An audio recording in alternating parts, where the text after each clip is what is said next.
केंद्र सरकार की बेटी बचाओ बेटी पढ़ाओ योजना तहत community health centre Chenani Udhampur बच्चियों की भ्रूण हत्या के खिलाफ जागरूकता पैदा करने ताईं एक कार्यक्रम आयोजित किया गया। एक लोकल NGO आसिया आयोजित कार्यक्रम में 127 आशा वर्करें ते चनैनी तहसील के दूर दरेडे इलाके के वलंटियरें हिस्सा लेता। तहसीलदार चनैनी होरें कार्यक्रम की अध्यक्षता की, जबकि ब्लॉक मेडिकल अफसर चनैनी मुख परौने है। कि आशा वर्कर ये दसिया जाए कि तुस डायरैक्ट जच्चे दे बच्चे कन्नै जुड़े दे हो तां भ्रूण हत्या अगर होंदी तो तुस लोग उहदे पर कंट्रोल करी सकने। NGO जी ने दो ने जिहड़ा वर्कशॉप रखी दी ही तो ये मकसद है इहदा अज इन्हें कि आशा वर्कर्स की भी समझाया गया और वॉलंटियर्स की भी समझाया गया ताकि भ्रूण हत्या जिहड़ी रुके जाए और बच्चियों की रेशो बढ़े।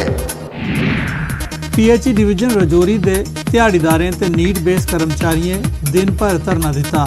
वो अपनी मांगें की लिए धरना दे रहे हैं। इस मौके BJP लीडर विबोध गुप्ता और उन्हें की भरोसा दवाया जो LG उनके अगे उनकी मांगें की रखगन। उन्हें कांग्रेस के नैशनल कॉन्फ्रेंस पार्टी की नुकताचीनी की थी जे उन्हें इन कर्मचारियों ताईं किश भी नहीं किया।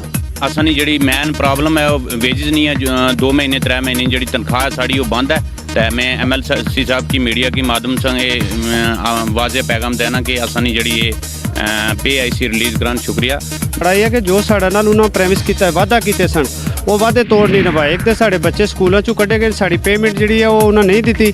2-2 महीने का पैसा इतना आया वो भी उन्हें आख्या सी कि अस तुसां नाल बिल्कुल हैल्प करांगे। अस लोकल अफसरां लिहाजा अज दिन तक साड़ी पे जी है उन्होंने नहीं दी। असां भी रबता रखे अगे पिछे वो लोग दसते जनाब भी मैं साढ़े अफसर बिल्कुल सुते जनाब भी मैं उसी कोई है ही नहीं। साढ़ा सर इको रिक्वेस्ट है कि साढ़ा रिकॉर्ड मेनटेन करके जल्द अज जल्द ऊपर पहुँचाया जाए और साड़ी मंथली पे जी है वो रिलीज़ की जाए ताकि जितनी भी पहली पोलिटिकल पार्टियां रही उन्होंने बड़ा गलत किया और इन्होंने कुछ प्रोविजन तो बगैर ही डेली वेजर लाने रहे और जिसने कारण अज एक तरह बड़ा स्टेट एक मसला बनी है कि जिसे निपटाना बड़ा मुश्किल हुई है। फिर भी LG गवर्नमेंट एडमिनिस्ट्रेशन जी है पूरी कोशिश करनी भी है कि इन्होंने मसला जरा वो हल होगा। और इस कठुआ पुलिस आसिया गैर कानूनी ते नजायज़ तौर पर देसी शराब कशीद करने वाले खिलाफ कार्रवाई करते हुए चक दराब खान कई घरों पर छापा मारिया गया ते 1000 लीटर लान नष्ट किया गया।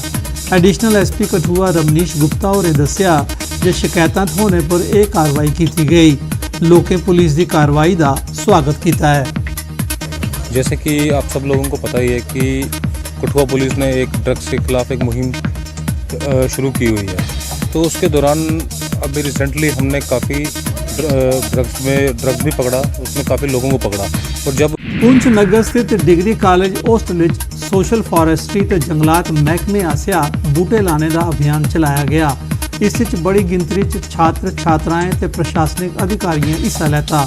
इस मौके बूटे लाने के महत्व पर लोह पाते हुए आख्या गया जे बूटे कन्ने वातावरण चपासम यानी पर्यावरण की शुद्ध निर्मल ते प्रदूषण मुक्त बनाने सहायता मिलती है। सोशल फॉरेस्ट्री के DFO नवीद अहमद ते कॉलेज प्रिंसीपल तजिंदर सिंह कार्यक्रम के अध्यक्ष है, जबकि सैशन जज ते जिला लीगल अथॉरिटी के चेयरमैन मदन लाल ते मोबाइल जज जावेद अहमद राणा मुख परौने है। Jammu Kashmir national panthers party ते ट्रैक्टर ट्रॉली यूनियन सांबा आसिया SDM ऑफिस विजयपुर विरोध प्रदर्शन किया गया। प्रदर्शन की अगवाई पैंथर्स पार्टी के चेयरमैन हर्षदेव सिंह होरें की थी। उन्हें सरकार शाह मांग की जे सांबा देवक ते बसंतर दरिया थमां बट्टे रेत ते बजरी कढ़ने पर लाई गई दी पाबंदी का फैसला वापस लेता जा। इसके अलावा आम लोगों की पेश आवारदी दूई समस्याएं का निबेड़ा करने की भी मांग की गई।